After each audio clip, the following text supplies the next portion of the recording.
C'est l'hécatombe en micro-entreprise depuis le début de l'année, les contrôles fiscaux explosent et le pire, c'est presque toujours les 17 mêmes erreurs, donc j'ai partagé comment les éviter. Donc on est parti. Tout d'abord, pourquoi cette vidéo? Parce qu'il y a de plus en plus de contrôles fiscaux en micro-entreprise, déjà depuis le début de l'année 2026, et ça vient souvent des mêmes raisons. Et d'ailleurs, sous mes vidéos qui traitent de micro-entreprise, certains me parlent aussi de leurs contrôles fiscaux qu'ils ont eu récemment, et donc j'ai pu mettre certaines des raisons qui ont été présentes, mais aussi d'autres qui font en sorte que les contrôles fiscaux se déclenchent très rapidement. Donc on va voir tout ça, reste bien jusqu'à la fin parce qu'il y a vraiment des éléments hyper importants à savoir si tu es en micro-entreprise ou si tu comptes ouvrir une micro-entreprise. Premier des éléments, c'est les incohérences entre les montants déclarés à l'URSSAF et ceux reportés sur sa déclaration de revenus. Donc c'est le formulaire 2042 C-Pro. Donc ça, c'est en fin d'année lorsqu'on déclare ses revenus, qu'on ait le versement libératoire ou non, il faut faire sa déclaration. Et s'il y a une incohérence entre les revenus déclarés et aussi que ce soit au niveau de l'URSSAF et de l'impôt sur revenu, clairement ça peut poser directement des gros problèmes là-dessus parce que l'URSSAF et les impôts communiquent entre eux, donc même 500 € d'écart, ça déclenche souvent une demande d'explication de par les impôts. Et encore une fois, si après on n'arrive pas à justifier pourquoi il y a une incohérence, le contrôle fiscal peut arriver directement. Ensuite, en deuxième point, on va avoir les dépassements de seuil de franchise de TVA sans changement de régime ou sans facturation de la TVA. Alors là, pour le coup, pour rappel, si le chiffre d'affaires il est supérieur à 91 900 €, donc ça c'est si on fait de la vente de marchandises, ou 36 800 € pour les activités de service en 2025-2026, sans collecter la TVA. Là, l'alerte est aussi automatique, redressement rétroactif qui est possible. Et pourquoi? Parce que au niveau de l'URSSAF, quand on déclare notre chiffre d'affaires, si on ne déclare pas la TVA alors qu'en réalité on est au-dessus des seuils, clairement aussi on risque un contrôle fiscal par rapport à ça, avec un redressement qui peut être hyper lourd parce qu'il faut savoir que ce qui rapporte le plus d'argent à l'État français, c'est pas les impôts, c'est la TVA. Donc c'est hyper important pour eux que cette TVA soit parfaitement collectée. Ensuite, troisième point, c'est le CA systématiquement proche du plafond sans jamais le dépasser. Et pour le coup, c'est un peu le trop parfait, donc suspicion d'optimisation artificielle avec un exemple qui est le report de facture et les algorithmes, ils repèrent ces patterns millimétrés. Si on a un plafond, je vais prendre l'exemple, le plafond en prestation de service est autour des 72 000 et que ça fait 2 années consécutives, on est à 70 000, 71 000, 69 800, qu'on est juste en dessous des seuils.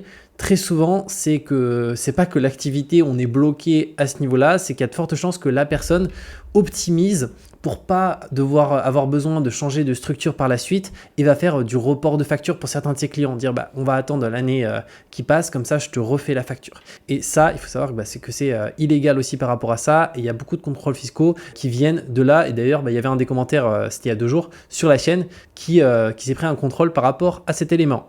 Ensuite, quatrième élément, baisse brutale et inexpliquée du CA d'une année sur l'autre.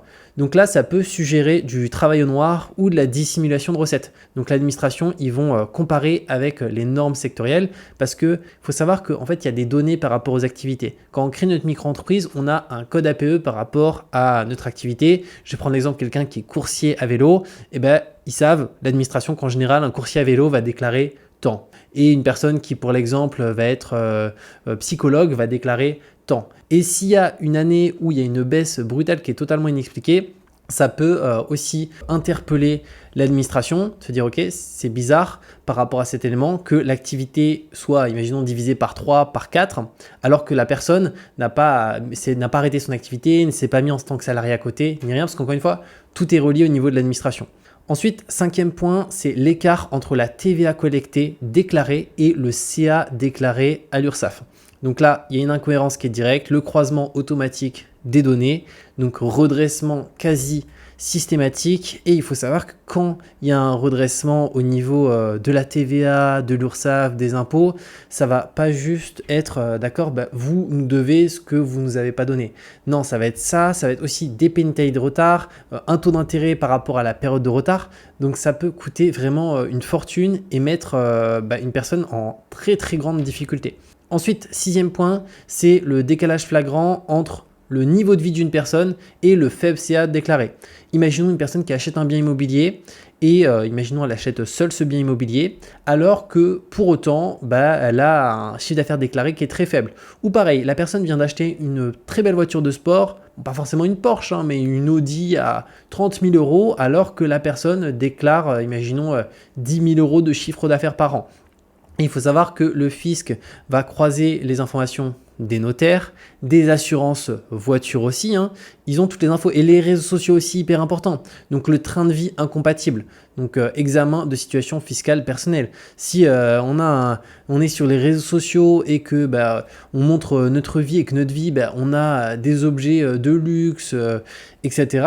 Il faut savoir que ça alerte aussi l'administration fiscale. Aujourd'hui, c'est pas un mythe, l'administration fiscale est sur les réseaux sociaux et de partout pour finalement voir s'il y a des incohérences. Parce qu'encore une fois, la fraude fiscale en France, c'est dans tous les pays, c'est énorme. Donc pour le coup, il y a énormément d'argent à aller récupérer, surtout quand en plus après l'administration fiscale applique tout ce qui est pénalité. Donc ça c'est fondamental de le prendre en considération, tout ce qui est achat de voitures, d'immobilier, etc. Si c'est flagrant entre le peu de CA et la réalité du style de vie de la personne, le contrôle fiscal clairement il est quasi systématique. 7e point, utilisation intensive de compte bancaire personnel pour l'activité professionnelle au-delà des tolérances légales. Donc en micro-entreprise, au-delà de 10 000 euros de chiffre d'affaires par an sans compte pro dédié, il faut savoir que c'est illégal parce qu'on a l'obligation d'avoir un compte pro dédié au-delà de 10 000 euros de chiffre d'affaires par an et du coup ça peut entraîner aussi une suspicion de mélange pro-perso pour de la dissimulation.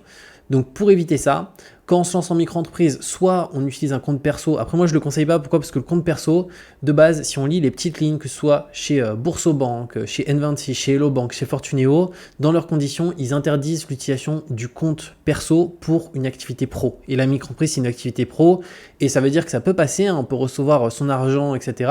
jusqu'au jour où tout simplement il va y avoir un blocage de compte pour justification. Et là, le fait d'indiquer que c'est une activité pro, même si on a les factures, le compte va être fermé parce qu'il n'est pas destiné à cet aimant-là. Donc moi, je conseille d'avoir un compte pro dès le début. Par rapport à ça, les deux meilleurs comptes pro, donc je vais en partager deux, un qui est 100% gratuit et un qui est payant, mais pour moi, c'est les deux références qu'on a en micro-entreprise. On va avoir en premier Revolut. Donc Revolut, c'est 10 euros par mois. Donc là, par contre, c'est payant. Mais par contre, ça permet d'avoir un compte pro qui est vraiment nickel là-dessus. Et je mettrai un lien ci-dessous pour avoir directement 80 euros offerts à l'ouverture de son compte Revolut. Donc n'hésite pas à en profiter si tu souhaites en ouvrir un. Et comme tu peux voir, tu as un IBAN français, c'est du compte multidevise, tu as deux cartes, une physique, une virtuelle. Donc c'est vraiment top là-dessus. Et en France, c'est énormément utilisé. N'hésite pas à profiter de cette offre parce que tu as sur le site de Revolut, tu n'auras rien offert à l'ouverture. Deuxième acteur qui est Indie, là pour le coup qui est excellent, qui est 100% gratuit. Donc moi je suis chez eux pour mon compte pro. Et pareil, je te mettrai un lien ci-dessous pour ouvrir ton compte pro Indie gratuitement et avoir un bonus exclusif à l'ouverture. Et comme tu peux le voir, tu as même un code promo qui est intégré en haut qui est Julien 1 mois qui te permet sur le compte pro, vu qu'il est gratuit, ça ne donne pas de réduction. Mais par contre, il faut savoir que Indie te permet aussi de faire ta partie facturation pour être parfaitement en règle. Et on va voir que là-dessus aussi, il y a des contrôles qui arrivent dans les autres éléments que je vais te partager. Et donc Indie te permet de faire ça et c'est hyper intéressant. Donc je te mettrai un lien en dessous pour ouvrir ton compte pro Indie gratuitement avec un bonus à l'ouverture.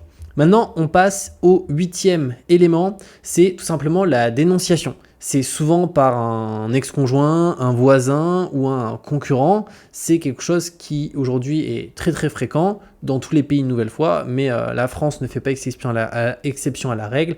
C'est la dénonciation et des fois ça peut être comme quelqu'un de très proche, voire aussi la concurrence. Et le signalement, il est anonyme, donc c'est via impôt.gouv.fr ou par courrier directement. Et ça déclenche des vérifications ciblées, même sans preuve. Et il faut savoir qu'après, la réalité, c'est que ça peut être une dénonciation et en réalité, on est parfaitement en règle, mais il va falloir justifier qu'on est parfaitement en règle. Donc c'est pour ça, c'est un élément que je voulais partager parce qu'il y en a de plus en plus et ça en société c'est hyper présent, mais en micro-entreprise ça arrive encore de manière importante. 9e point, c'est la dépendance économique exclusive envers un seul client. Et là, c'est le risque de salariat déguisé. C'est pour ça que je le partage souvent, mais en micro-entreprise, évitez d'avoir un seul client, notamment si vous êtes pour les activités de freelance, d'indépendant. Ayez toujours plusieurs clients parce qu'on a toujours ce risque quand même Donc si imaginons on a 80% du chiffre d'affaires qui provient d'un seul client et il y a un lien de subordination entre le client et nous, on a une requalification possible en salariat. Donc des cotisations URSSAF, plus de l'impôt réclamé, plus des pénalités de retard. Donc clairement ça peut coûter extrêmement cher. Donc par rapport à ça, toujours faire en sorte d'avoir plusieurs clients. Donc ça arrive souvent plus pour les activités qui sont dans la prestation de services, qui se font, imaginons, du consulting, qui vont accompagner des sociétés, mais qui bossent qu'avec un seul gros client exclusivement.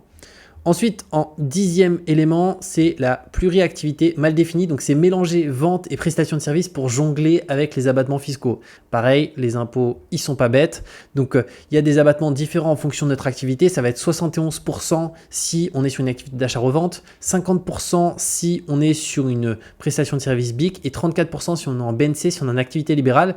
Et il y a des personnes qui, pour le coup, déclarent une activité libérale BNC dans une activité de prestation de service BIC. Et la réalité, c'est que ça, c'est quelque chose qui peut se voir au niveau de l'administration. Et donc, mauvaise ventilation est égale redressement, plus perte du régime micro-entreprise aussi qui est possible par rapport à ça. Donc, ça, c'est vraiment important de bien déclarer son activité dans les bonnes cases au niveau de l'URSSAF, parce qu'il faut savoir qu'encore une fois, tout est relié, que ce soit au niveau du code APE, l'URSSAF communique avec les impôts communiquent avec l'URSSAF, le compte bancaire qu'on a communique, s'il y a un contrôle, il faut savoir que l'URSSAF, les impôts, ils peuvent faire des demandes auprès de la banque pour avoir tous les relevés et tout. Donc, c'est vraiment hyper important. L'objectif avec cette vidéo, c'est pas de vous angoisser ou quoi que ce soit, mais il y a vraiment des éléments fondamentaux et depuis le début de l'année, j'ai pas mal de commentaires là-dessus. Donc le but, c'est d'éviter au maximum le contrôle fiscal. Et si cette vidéo apporte de la valeur, n'hésitez pas à mettre un petit pouce, notamment pour prévenir d'autres personnes s'ils font une erreur de ne pas la faire. Ensuite, en 11e point, contrôle fiscal d'un client ou d'un fournisseur. Alors là, c'est un petit peu différent, mais ça va être une facture à notre nom qui est non déclarée. Donc ça, il faut savoir que de toute manière, maintenant, on est obligé de passer par un logiciel de facturation électronique, c'est-à-dire qu'on ne peut plus faire ses factures sur un Google, sur un Word, sur un Excel.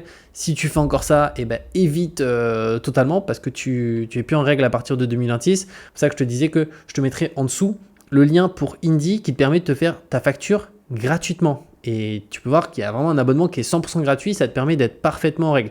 Et après, tu as des abonnements au-dessus, je t'en parlerai un petit peu après parce qu'on ira directement sur mon compte, mais c'est vraiment un outil qui te permet d'être parfaitement en règle. Et sincèrement, au niveau des 17 erreurs, rien qu'avec Indy, tu en économises au moins 10 des erreurs parce qu'en fait, tu as tout qui est parfaitement intégré.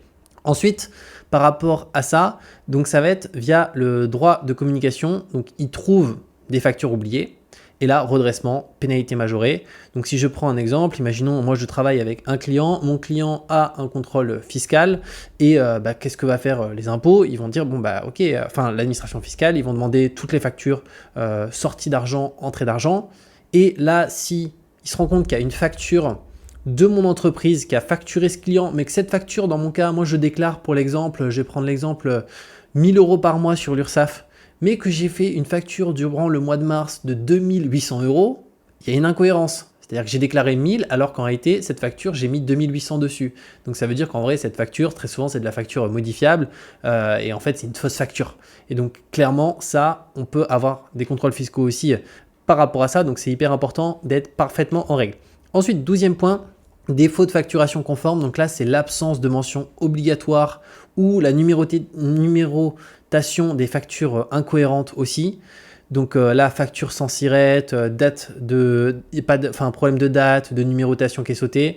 Donc là, on va avoir l'alerte via le e-reporting depuis 2026. Aussi la partie redressement TVA qui peut arriver à ce niveau-là, si ce n'est pas indiqué au niveau de la facture.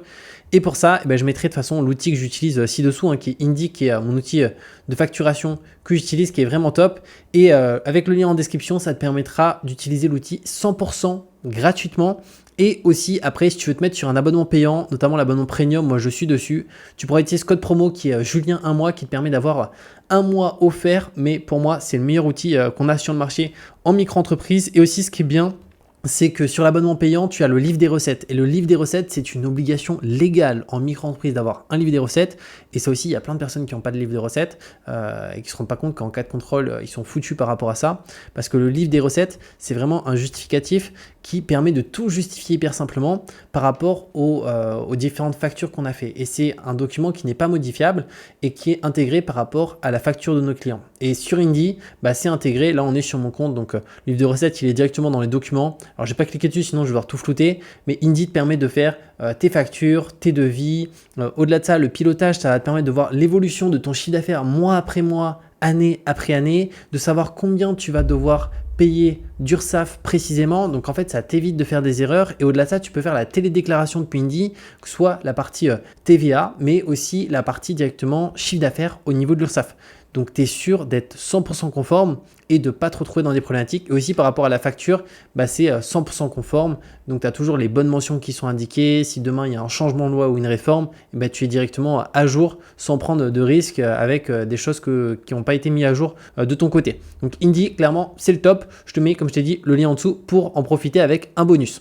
Donc ensuite, on va avoir en 13e erreur, et on se rapproche de la fin. La 13e, c'est la récupération indue d'aide publique, notamment la fameuse aide à la création et à la reprise d'entreprise qui est l'ACRE, basée sur de fausses déclarations. Il faut savoir qu'il y a des conditions à respecter précisément pour avoir l'ACRE, mais la réalité, c'est qu'on peut faire la demande d'ACRE, elle va être acceptée même si on ne rentre pas dans les conditions. C'est-à-dire qu'une personne, imaginons, va dire que, je vais prendre l'exemple, qu'elle n'a jamais bénéficié de l'ACRE et qu'au-delà de ça, elle va dire que, imaginons, elle ne perçoit pas l'ARE. Donc, l'ACRE souvent va être octroyé quasiment systématiquement. Il n'y a pas tout le temps des vérifications par rapport à ça, par rapport en tout cas à l'ACRE, mais à d'autres aides, il y a des vérifications. Ce qui fait que la personne se dit, c'est super, voilà, j'ai l'ACRE, je peux en profiter et tout, mais elle ne rentrait pas dans les conditions. Et dans ce cas-là, c'est considéré comme une fausse déclaration. Et ça, pour le coup, c'est problématique parce qu'on va avoir aussi un contrôle qui va être croisé post-aide avec un redressement de l'aide qui a été donnée, les pénalités, les intérêts de retard. Donc vraiment, j'avais partagé pour l'ACRE, il y avait 9 conditions spécifiques à respecter. Si on ne rentre pas dans l'une d'entre elles, ne faites surtout pas la demande d'ACRE et ne jouez pas avec le feu en vous disant oui, mais je pense que voilà, ça va passer. Non, ça va pas passer, ou du moins ça va passer un certain temps, mais en cas de redressement, ça peut coûter extrêmement cher. 14e point, hausse brutale et inexpliquée du CA. On a vu l'inverse tout à l'heure, mais c'est aussi quelque chose qui arrive de plus en plus. C'est ici l'inverse de la baisse, donc une croissance, imaginons, de 50, 100% sans justification. Exemple, ça pourrait être un nouveau client majeur, mais ça peut être aussi de la suspicion de sous-déclaration antérieure. Imaginons, vous êtes en micro-entreprise, vous déclarez 2000 € de chiffre d'affaires par mois. Le mois d'après, vous déclarez 19 000 € de chiffre d'affaires. Vous avez fait un fois, je ne sais pas combien de pourcents. Et clairement, ça peut activer des alertes parce que ça n'a pas forcément toujours de sens. Donc, c'est un point à prendre en considération. Dans tous les cas, il faut se dire que si jamais on a des justificatifs, on a toutes les infos, il n'y a aucun problème. Dans la majorité des cas, il n'y aura aucun problème, mais c'est quand même un élément important à prendre en considération, c'est que concrètement, il faut toujours avoir des justificatifs, notamment, on l'a vu, les factures qui sont parfaitement conformes, pouvoir tout expliquer simplement par rapport à ce point. 15e point, c'est l'absence de déclaration de CFE, donc c'est la cotisation foncière des entreprises. Il y a des personnes qui oublient de déclarer la CFE à temps et le non-paiement aussi annuel, donc là, ça va être alerte automatique, plus majoration, plus risque de contrôle global, exactement pour la TVA, pour ceux qui sont assujettis et qui sont en retard au niveau de la déclaration de TVA, qui ne sont pas encore inscrits, qui déclarent un mauvais taux de TVA par rapport au chiffre d'affaires déclaré sur l'URSSAF. Clairement, ça, on a un risque de contrôle qui est super présent. C'est que je pense dans 90% des cas, il y aura un contrôle par rapport à cet élément. Ensuite, 16e point, c'est déclaration URSSAF à zéro, répétée ou irrégulière. Donc, le CA déclaré 0 plusieurs mois ou trimestres consécutifs sans fermeture. Donc là, ça peut être une alerte pour activité dissimulée ou fraude aux aides. Pourquoi ? Parce que concrètement, si pendant 1 an, 2 ans, on déclare 0 de chiffre d'affaires, en réalité, on ferme sa micro-entreprise. Il n'y a aucun intérêt d'avoir une micro-entreprise si clairement on est à zéro. Mis à part quelques exceptions, notamment ça pourrait être pour percevoir l'ARE, pour éviter d'être en recherche d'emploi, on dit qu'on lance notre activité en tant qu'indépendant, on déclare 0, 0, 0, 0, 0. En réalité, c'est pour bénéficier de l'ACRE. de l'ARE, autant pour moi, et pas aller chercher de travail. Mais pareil, ça, en soi, c'est pas vraiment légal. C'est-à-dire que en réalité, on utilise la micro-entreprise pas pour une activité, mais tout ça pour avoir une aide, enfin une fraude à une aide. Donc voilà, il faut savoir qu'aujourd'hui, l'administration, de toute façon, ils ont des cas, ils ont énormément de cas. Il y en a plus que ces 17-là, mais ça, c'est vraiment les plus présents qu'on retrouve en micro-entreprise et aussi même sous d'autres formes d'entreprise. En 17e point, c'est les retards récurrents de déclaration ou les paiements URSSAF. Ça, j'insiste beaucoup sur la chaîne, mais vraiment déclarer à temps votre URSSAF, si vous êtes assujetti à la TVA, la CFE, payer la CFE à temps. Parce qu'encore une fois, ça va activer des alertes et on ne veut pas avoir un contrôle si on est parfaitement en règle. Et même si on est en règle, on n'a pas envie d'avoir un contrôle. Et pour éviter un contrôle, tout simplement, déjà, c'est d'être parfaitement en règle et de faire les choses en temps et en heure. Quand on a la déclaration d'impôt, on la fait durant les bonnes dates, etc. Et par rapport à cet élément, même les petits retards répétés, signal fort pour contrôler URSSAF. Et après, souvent, une cascade vers le contrôle fiscal après le contrôle URSSAF. Et donc là, c'est clairement problématique. Donc voilà les 17 éléments qui déclenchent un contrôle fiscal en micro-entreprise, en tout cas les plus présents. Comme j'ai dit, de toute façon, je mettrai ci-dessous la possibilité pour éviter ces erreurs de passer par un outil de facturation qui permet de tout gérer et d'éviter tout ça. Et c'est directement Indy, moi j'utilise, qui est vraiment top, qui nous permet de tout gérer. Et à mon sens, c'est fondamental parce qu'il y a encore trop de personnes aujourd'hui qui sont en micro-entreprise et se disent oui, mais c'est qu'une micro-entreprise, je peux faire un peu ce que je veux, etc. Pas du tout. C'est une forme d'entreprise classique. On peut risquer gros s'il y a des manquements qui sont faits. Et surtout, là où c'est le pire, c'est en fait si c'est de la fraude. Ça peut arriver de faire des erreurs, c'est-à-dire de déclarer un montant de chiffre d'affaires. Le montant de chiffre d'affaires, il y a eu une erreur. Ok, on a déclaré le mauvais à quelques euros près. Ça ne sera pas très problématique. Mais quand c'est de grosses erreurs, sincèrement, ça peut coûter une fortune. Ça peut être derrière même du pénal. Donc vraiment... Faites vraiment attention à ces 17 éléments. N'hésitez pas à partager cette vidéo à un proche, à quelqu'un qui est en micro-entreprise pour qu'il soit vraiment au courant de ces éléments-là qui sont fondamentaux parce que je ne vous souhaite pas d'avoir un contrôle, mais il y en a de plus en plus. Et donc, pour éviter ça, il faut éviter tout simplement de faire des erreurs. Et comme j'ai dit, je mets les liens ci-dessous pour faire à la fois sa facturation avec Indy gratuitement avec un bonus à l'ouverture. Et pareil, je mettrai les liens pour ouvrir un compte pro gratuit chez Indy ou un compte pro payant chez Revolut avec 80 € offerts à l'ouverture. Et on se retrouve de toute manière très bientôt pour de nouvelles vidéos.